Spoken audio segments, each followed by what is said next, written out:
आमदार आपल्या दारी, जनतेचा अधिकारी व लोकप्रतिनिधी यांच्याबरोबर संवाद व चर्चामुळे जागेवर प्रश्न सुटतात. आमदार रोहित पवार. सर्वसामान्य जनता, शेतकरी यांचे असलेले प्रश्न, अडचणी जागेवर सोडवण्यासाठी व त्यांचा अधिकारी व लोकप्रतिनिधी यांच्यावर संवाद व चर्चा होऊन 90% प्रश्न मार्गी लागले आहेत. त्यामुळे कर्जत जामखेड मतदारसंघातील जिल्हा परिषद गटात राबवित असलेला आमदार आपल्या दारी हा उपक्रम यशस्वी झाला असल्याचा दावा आमदार रोहित पवार यांनी केलाय. तालुक्यातील हळगाव व राजुरी येथे आमदार आपल्या दारी या योजनेत रोहित पवार यांच्या उपस्थितीत महसूल, पंचायत समिती, महावितरण, भूमी अभिलेख, पोलीस स्टेशन या विभागातील जनता व शेतकरी यांची बैठक झाली.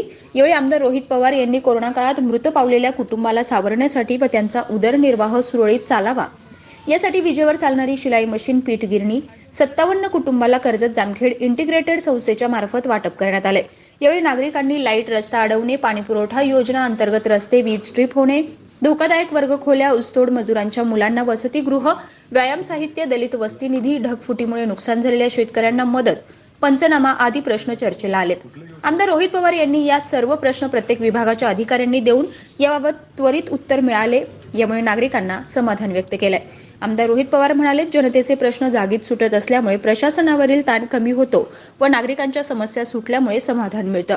यावेळी प्रांताधिकारी गणेश थोरबोले, तहसीलदार योगेश चंद्रे, गटविकास अधिकारी प्रकाश पोळ, पोलीस निरीक्षक संभाजी गायकवाड, महावितरण कार्यकारी अभियंता कैलास जमदाडे आदी उपस्थित होते. प्रतिनिधी नासिर पठाणसह अशोक वीर, जामखेड. 2 दिवस कर्जत आणि जामखेडमध्ये तिथे असणाऱ्या जिल्हा परिषद गटनिहाय तिथे असणारे जे सर्व नागरिक आहेत, शेतकरी आहेत, मजूर आहेत, महिला आहेत, लहान मुलं आहेत, कॉलेजमध्ये जाणारी मुलं मुली आहेत, ते या सगळ्यांबरोबर त्यांच्या असणाऱ्या अडचणीशी चर्चा करण्यासाठी मी असेल, प्रांत साहेब असतील, तहसीलदार साहेब असतील, BDO साहेब, PI, कृषी अधिकारी, मोजणी अधिकारी असे आणि आपल्या जे MSCBचे अधिकारी हे सर्व त्या ठिकाणी जात होतो. काल कर्जतचे 2 गट, आज जामखेडचे 2 गट, उद्या परत कर्जतचे 2 गट आणि परवा शहर जामखेड आणि शहर कर्जत अशा प्रकारे अनेक वेळा अशा प्रकारच्या बैठकी आम्ही घेतल्यात. आत्तासुद्धा आपण त्या ठिकाणी या बैठकी घेतोय. दरवेळेस जेव्हा बैठक घेतो तेव्हा त्या गटातलं गाव आम्ही बदलत असतो. अनेक अडचणी लोकांच्या असतात ज्या त्या ठिकाणी आपल्याला कळतात. एक चांगली गोष्ट आहे की जो ग्रामविकास विभाग आहे, रेव्हेन्यू विभाग आहे, त्याच्या अडचणी ह्या मोठ्या प्रमाणात कमी झालेल्या आपण बघू शकतो. पोलीस विभागाच्या अडचणीसुद्धा त्या ठिकाणी कमी झालेल्या बघतात. आता फक्त लाईटचा प्रश्न जो आपल्या राज्यामध्ये आहे त्या बाबतीत काही लोकांच्या अडचणीत, पण एक चांगली गोष्ट अशी आहे की शेतकरीसुद्धा त्या ठिकाणी सहकार्य करायला तयार आहेत. तिथे असणाऱ्या अधिकाऱ्यांनी योग्य पद्धतीने शेतकऱ्याशी बोलावं, त्यांच्या अडचणी समजून घ्याव्यात, त्या सोडवाव्यात.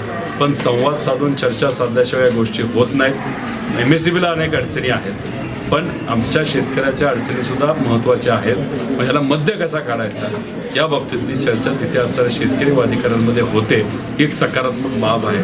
आणि तिथे मग एखादी चुकीची घटना, गोष्ट जर कोणाला अनुभवायला आली असेल नागरिकाला, मग नागरिक त्या ठिकाणी अधिकाऱ्यांसमोर आणि माझ्यासमोर या सगळ्या गोष्टी सांगतात. याच्यातून आम्हालाही कुठंतरी कळतं की काय शासनाच्या आणि प्रशासनाच्या माध्यमातून काय पद्धतीची कामं ही आपल्या मतदारसंघामध्ये चालू आहेत. त्या ठिकाणी 250च्या आसपास लोक त्या ठिकाणी असतात.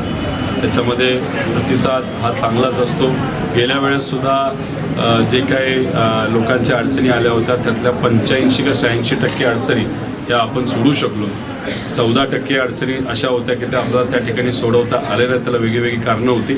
त्यामुळे एक चांगला रेशो आहे. यंदासुद्धा आम्ही वेगळ्या पेपरवर त्यांचा अर्ज त्या ठिकाणी घेऊन व प्रशासनाच्या माध्यमातून आणि त्याच्याचबरोबर BDO असतील, प्रांत असतील, रेव्हेन्यू सगळ्यांनीच अधिकाऱ्यांनी मी त्या याच्यामध्ये दालनात त्यांच्या ऑफिसमध्ये कुठल्या दिवशी असेल हे जाहीर केल्यामुळे त्या ठिकाणी या